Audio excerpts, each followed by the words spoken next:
Hello everyone, welcome to lucky education. और आज हम देखेंगे क्लास 10th की ज्योग्राफी है। क्लास 10th की ज्योग्राफी का chapter number 7 lifelines of national economy. और इसका जो टॉपिक है कम्युनिकेशन, कंप्लीट हम समझने वाले हैं। पूरा टॉपिक आज हम फिनिश करेंगे। कम्युनिकेशन कम्युनिकेशन जिसको हम हिंदी में संचार बोलते हैं, दूरसंचार। क्या होता है कम्युनिकेशन? जब हम अपनी बात को या अपने विचारों को या अपने मैसेज को, अपने जो भी मन में है उसको सामने वाले तक पहुंचा दें। जो भी मतलब सुनना चाहता है या जिसको भी हमें मैसेज पहुंचाना है, तो अपने मैसेज को दूसरे व्यक्ति तक पहुंचाना, किसी भी रूप में पहुंचाओ। आप चाहे बोल के पहुंचाओ, चाहे आप इशारों में समझाओ, या आप लिख के दो, किसी भी फॉर्म में आप अपने मैसेज को, अपने आइडियाज को, अपने विचारों को एक व्यक्ति से जब दूसरे व्यक्ति तक पहुंचाते हो, तो ये पहुंचाने का जो प्रोसेस है उसको हम कम्युनिकेशन बोलते हैं। इसमें एक सेंडर होता है, एक रिसीवर होता है। जो मैसेज देता है उसको सेंडर बोलते हैं, जो मैसेज रिसीव करता है उसको रिसीवर बोलते हैं। अब किस माध्यम से, किस मीडियम से आप पहुंचा रहे हो, वो हो जाएगा आपका मीन्स ऑफ कम्युनिकेशन। तो कम्युनिकेशन एक जरिया है, कम्युनिकेशन एक जरिया है जिसके माध्यम से हम अपने बात को एक व्यक्ति से दूसरे व्यक्ति तक पहुंचाते हैं। सिंपली डेफिनेशन देते हैं दे तो मतलब क्या है इसका? It is an act of exchanging information. Information को एक्सचेंज करने का एक प्रकार का जरिया है कम्युनिकेशन, है ना। ये मान लो राम है और ये मान लो श्याम है। तो राम अपनी बात श्याम को बता रहा है, ठीक है। तो ये जो राम अपनी बात श्याम को बता रहा है और श्याम अपनी बात राम को बता रहा है, तो ये जो इन्फॉर्मेशन यहाँ पे जो एक्सचेंज हो रही है ना, इसी को हम क्या बोलते हैं? कम्युनिकेशन। अब किस मीडियम, यहाँ पे किस तरीके से बता रहा है? ये मोबाइल फोन का यूज कर रहा है? मोबाइल फोन का यूज कर रहा है, तो मोबाइल क्या हो जाएगा? Means of communication. मीन्स का मतलब होता है जरिया, माध्यम। तो मोबाइल के जरिए बता रहा है। अगर मान लो ये लेटर लिख के भेजता, फिर बदले में ये एक लेटर भेजते, तो यहाँ पे मीन्स ऑफ कम्युनिकेशन क्या हो जाता है? लेटर हो जाता है ना। या मान लो क्लास में बैठे इशारे में नकल करा रहा है इसको, तो ये भी एक कम्युनिकेशन है ना। नकल कराना भी एक कम्युनिकेशन है भाई, है ना। तो कम्युनिकेशन क्या है? Exchange of information. इन्फॉर्मेशन का एक्सचेंज करना बिटवीन टू पीपल या बिटवीन मैनी पीपल्स, कुछ भी हो सकता है, इसको हम बोलते हैं कम्युनिकेशन। दो तरह का कम्युनिकेशन होता है। नंबर एक पर्सनल कम्युनिकेशन, नंबर दो होता है मास कम्युनिकेशन। जब कोई व्यक्ति पर्सनली आप बात करते हैं, आपने अपने फ्रेंड को मैसेज किया, hi how are you, what are you doing, है ना। इस प्रकार से जब हम मैसेज करते हैं, व्यक्तिगत जब हम बात करते हैं, दो व्यक्तियों के बीच में जो बात होती है, जिनको यार पर्सनल है, तो पर्सनली जो बात होती है उसको हम बोलते हैं पर्सनल कम्युनिकेशन। मास कम्युनिकेशन का मतलब क्या है? जब किसी इंफॉर्मेशन को बहुत सारे लोगों तक डिस्ट्रीब्यूट किया जाए। फॉर एग्जांपल, आपने टीवी चैनल ऑन किया, वहां पर समाचार चल रहा है कि अभी अभी ताजा खबर आई है, फलानी जगह पे एक्सीडेंट हो गया, इतने लोग मारे गए, ये है, अभी अभी खबर आई है, फलाना ठिकाना। जितनी भी टीवी पे न्यूज आती है वो सारा जो है, एक व्यक्ति तो देखता नहीं है, पूरी दुनिया देखती है। तो जब किसी इंफॉर्मेशन को बहुत सारे लोगों तक पहुंचाया जाता है, तो उसको मास कम्युनिकेशन बोलते हैं ना। तो टीवी पे जितने भी प्रोग्राम्स आते हैं, that is part of mass communication. तो आपका टीवी हो गया, रेडियो हो गया, इंटरनेट हो गया, ये हो गया मास कम्युनिकेशन का जरिया। और इवन आप वीडियो देख रहे हो ना, तो मेरा वीडियो ऐसा नहीं है आप ही देख रहे हो, बहुत सारे लोग देखेंगे, है ना। या देख वो बाद में देखेंगे, अब देखेंगे तो कई सारे लोग देखेंगे। तो ये भी एक प्रकार का मास कम्युनिकेशन का जरिया है, ठीक है। आई होप पर्सनल और मास में अंतर समझ में आएगा। मास जहां भी बड़ा आ जाए ना, मास का मतलब होता है बहुत सारे लोग। अंडरस्टूड? अब पर्सनल कम्युनिकेशन में क्या होता है? यहाँ पे मैसेज को दो लोगों के बीच में ट्रांसफर किया जाता है, एक व्यक्ति यहाँ है और दूसरा व्यक्ति यहाँ है। तो दो व्यक्तियों के बीच में जब मैसेज ट्रांसफर होता है, तो उसको हम पर्सनल कम्युनिकेशन बोलते हैं। इसके लिए मोबाइल का फोन का इस्तेमाल कर सकते हैं, या पोस्टल लेटर्स का भी इस्तेमाल किया जा सकता है। ये हो गया पर्सनल कम्युनिकेशन, है ना, दो व्यक्तियों के बीच में।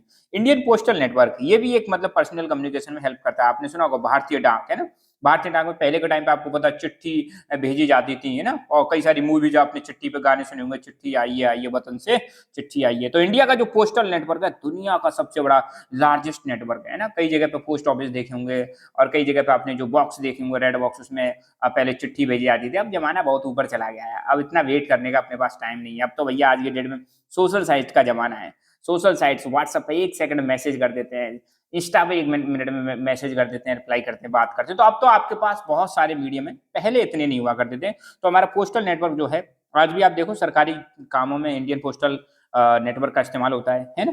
ये पार्सल्स ले जाता है और साथ के साथ में पर्सनल रिटर्न लेटर्स भी ले जाता है ना। पर्सनली जो लेके जाते हैं उनको भी ले जाता है, और बड़े बड़े ज्यादा जो कुरियर वुरियर होते हैं उनको भी ले जाता है। मेल्स इंडिया में दो प्रकार के होते हैं, फर्स्ट क्लास मेल और सेकंड क्लास मेल। इंडिया में जो मेल भेजे जाते हैं वो दो प्रकार के होते हैं, फर्स्ट क्लास और सेकंड क्लास। क्या अंतर है फर्स्ट क्लास सेकंड क्लास में? फर्स्ट क्लास में आते हैं आपके पोस्ट कार्ड्स और एनवेलप, है ना। ये जो लिफाफा जो भेजते हैं उसको हम बोलते हैं, ये फर्स्ट क्लास मेल में आते हैं।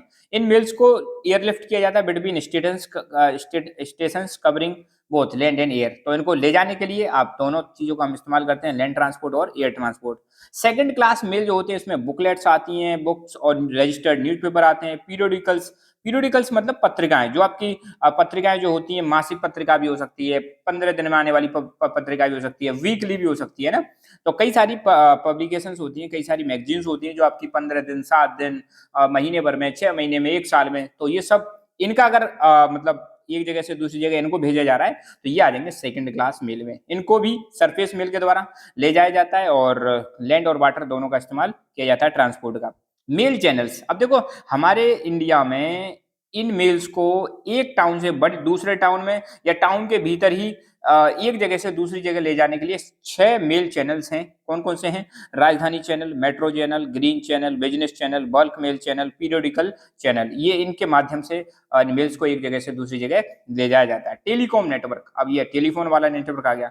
इंडिया का टेलीफोन नेटवर्क एशिया का सबसे बड़ा है। आप सबको पता है दुनिया में 7 कॉन्टिनेंट है, उसमें से सबसे बड़ा कॉन्टिनेंट एशिया है और एशिया में आपका आता है भारत। हमारा प्यारा भारत जो है एशिया का। तो एशिया में जितने भी देश हैं उन सब में सबसे बड़ा इंडिया का टेलीकॉम नेटवर्क है। ध्यान रखना, बहुत ज्यादा लोग इस्तेमाल करते हैं फोन, मोबाइल फोन का, एसटीडी का, है ना। To improve telephonic communication from the grassroots to higher level, government has made special provision to extend 24 hours STD facility to every village in the country। तो हमारे देश में कम्युनिकेशन को improve करने के लिए गांव से लेकर, ग्रास रूट मतलब बिल्कुल जड़ जड़ मतलब गांव से लेकर हायर लेवल मतलब बिल्कुल शहर तक, गांव से शहरों तक कम्युनिकेशन को मजबूत करने के लिए सरकार ने बहुत सारे प्रोविजन किए। जैसे एसटीडी की फैसिलिटी प्रोवाइड कराई, 24 घंटे, आप 24 घंटे बात कर सकते हो, कभी भी फोन कर सकते हो किसी को भी, है ना। Excluding urban places, more than 2/3 of the villages in the India already have been covered with STD. STD की फुल फॉर्म होती है सब्सक्राइबर ट्रंक डायलिंग फैसिलिटी, ठीक है। तो मतलब आपको देखने को मिलेगा, कुछ ही जगह को छोड़ दो, मतलब बाकी हर जगह पे आपको एसटीडी वाला जमाना देखने को मिलेगा। एसटीडी हर जगह पर पहुंच गई है, मगर अब तो हम एसटीडी से बहुत ऊपर चले गए। अब तो इनका शायद कोई यूज भी नहीं करता, अब तो सीधे मोबाइल फोन उठाते हैं और फोन करते हैं ना। मोबाइल फोन में भी व्हाट्सएप पे फोन कर देते हैं अगर आपके मोबाइल में इंटरनेट की फैसिलिटी भी है ना। तो there is uniform rate of STD facilities all over India. STD से जब कॉल करते थे पहले के टाइम पे, अब तो बहुत कम यूज करते हैं, तो रेट बराबर है पूरे देश में जो कॉल रेट्स होती हैं। It has been made possible by integrating development in space technology with communication technology। और ये एसटीडी या ये मोबाइल फोन वाला जो सिस्टम आया है, ये कब पॉसिबल हो पाया है? जब हमने अपने विकास को स्पेस टेक्नोलॉजी को कम्युनिकेशन टेक्नोलॉजी से जोड़ दिया। स्पेस टेक्नोलॉजी, आपको पता है हमारा एक मतलब कंपनी है, भारत की बहुत फेमस कंपनी है इसरो, गवर्नमेंट कंपनी है, इंडियन स्पेस रिसर्च ऑर्गेनाइजेशन। इसने बहुत सारे सैटेलाइट छोड़े कम्युनिकेशन के, और इन सैटेलाइट्स के माध्यम से ही आज हम मतलब कम्युनिकेशन कर पा रहे हैं, नहीं तो हम नहीं कर पाते। अब हम देखेंगे मास कम्युनिकेशन के मीडियम्स। मास कम्युनिकेशन मैंने बताया था, जब हम बहुत सारे लोगों के साथ एक साथ जब कोई मैसेज को बहुत सारे लोगों में एक साथ डिलीवर किया जाता है तो उसको मास कम्युनिकेशन बोलते हैं ना, मास कम्युनिकेशन। तो it is the process of transmitting message to a large group of people. जब बहुत सारे लोगों को जब कोई मैसेज पहुंचाया जाता है तो उसको मास कम्युनिकेशन बोलते हैं। आप देखते होंगे टीवी में जो भी सीरियल्स आते हैं, नाटक आते हैं, रामायण आती है, महाभारत आती है, शक्तिमान आता है, जितने भी 6 ये जो मतलब टीवी पे प्रोग्राम आते हैं, तो ये किसका मास कम्युनिकेशन ही हो रहा है। बहुत सारे लोग देख रहे हैं ना, group of people. It provide entertainment, mass communication से एंटरटेनमेंट होता है। क्रिएटिंग अवेयरनेस, अगर आप न्यूज देख रहे हो तो आपको अवेयरनेस होती है कि जैसे अभी आपको पता है टर्की में कुछ दिन पहले ही भूकंप आया था, तो पता कैसे चला? टीवी के माध्यम से पता चला, राइट, इंटरनेट के माध्यम से पता चला। And people about various national programmes and policies. और सरकार के जब मतलब दूरदर्शन आप देखो तो उस पर सुबह शाम न्यूज आती रहती हैं, अब 5 मिनट में 100 खबरें फटाफट आती रहती है, तो हर चीज की जानकारी मिलती है, एंटरटेनमेंट की हो, साइंस की हो, टेक्नोलॉजी की हो, एनवायरमेंट की हो, गवर्नमेंट पॉलिसीज की हो, तरह तरह की जानकारी आपको मिलती रहती है। मास कम्युनिकेशन में क्या क्या चीजें आती है, कौन कौन से मीडियम्स हैं? तो इसमें radio, television, newspaper, magazine, books, films, ये सब मीन्स है मास कम्युनिकेशन का।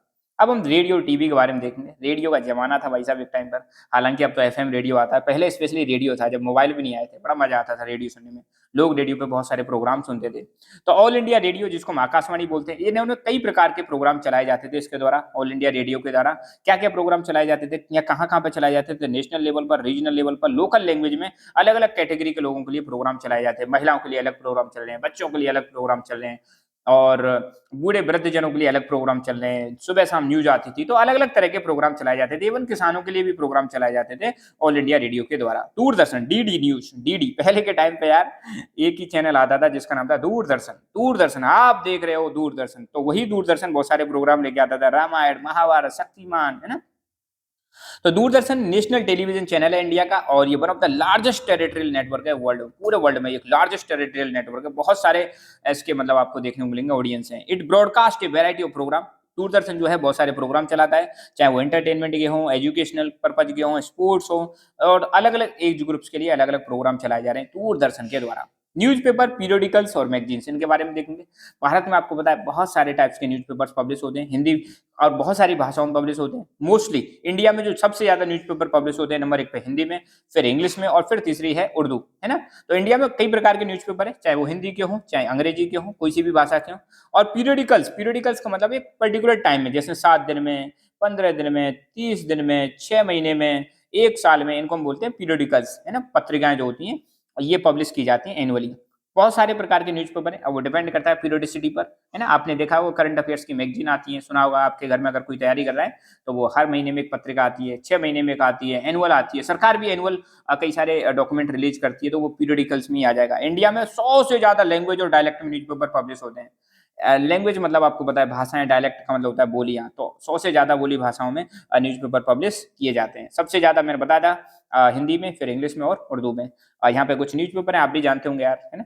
Hindustan times, telegraph, Dainik Bhaskar, Dainik Jagran, the Hindu, the Indian Express, है ना?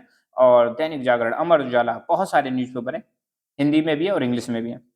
Films, wow! तो इंडिया में दुनिया में सबसे ज़्यादा फ़ीचर फ़िल्म्स पब्लिश की जाती है ना, इंडिया में तो मूवीज़ का बड़ा तगड़ा ही क्रेज़ है, right? It produce short films, हमारे यहाँ छोटी-छोटी फ़िल्म्स भी बनाई जाती हैं, वीडियो फ़ीचर फ़िल्म्स भी बनाई जाती हैं और वीडियो शॉर्ट फ़िल्म्स भी बनाई जाती हैं। और इंडिया में जितनी भी, चाहे इंडियन मूवीज़ हो, चाहे फ़ॉरेन मूवीज़ हो, अभी रिसेंटली आपको पता है फ़ॉरेन मूवी आई थी अवतार, दुनिया भर में चर्चित हो गई थी। तो कोई सी भी मूवी हो, इंडियन हो चाहे फ़ॉरेन मूवी हो, इनको डायरेक्टली पब्लिश नहीं किया जाता, तो इनको पहले सर्टिफ़िकेशन लेना पड़ता है। जब भी आप मूवी देखते होंगे, तो ये वाली स्क्रीन आती है। है ना? आती है कि नहीं आती? ऊपर लिखा रहता है केंद्रीय फ़िल्म प्रमाणन board, central board of film certification. इससे परमिशन मिलती है तभी, तभी जाके मूवीज़ को पब्लिश किया जाता है। अगर इसने कैंसल कर दिया तो नहीं, मूवी पब्लिश नहीं होगी, ध्यान रखना है ना? ये चाहे तो कुछ सीन्स को कट भी करवा सकते हैं, ठीक है? तो ये बताते हैं किस किस टाइप की मूवी है, कौन देख सकता है, किस एज ग्रुप के मतलब लोग इसको देख सकते हैं, राइट? सरकार का एक स्कीम है, एक मतलब प्रोग्राम चल रहा है जिसका नाम है डिजिटल इंडिया। इसके तहत मतलब ज़्यादा से ज़्यादा डिजिटल टेक्नोलॉजी पे फोकस किया जा रहा है ना। प्रेजेंट की जो गवर्नमेंट है बहुत ज़्यादा फोकस कर रही है डिजिटल इंडिया पर। आप देखो आज की डेट में बहुत सारी चीज़ें हमने ऑनलाइन कर दी हैं। आजकल आप देखो ई पेमेंट कितना बहुत ज़्यादा हो गया हमारा।